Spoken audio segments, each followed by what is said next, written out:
How to send document. Are you guys facing issues to send document on WhatsApp Business?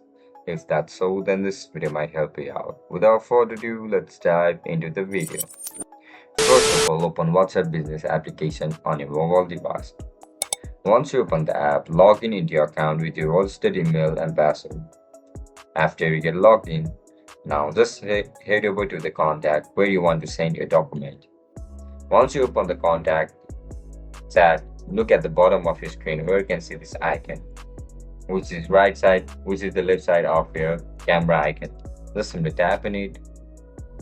After you click on it, you can see options like document, camera, and gallery. Simply select document. You are looking to send document, right? Tap on document and browse through the document that you want to send to the certain contact list. For example, if you want to send this document, select it and tap on this send button, which is located at the right bottom of your screen. Tap on send. And that's it, guys. That's how you're going to send your contact or document to your contact list. If you guys found this video helpful, don't forget to like, share, and subscribe to our channel. Bye bye.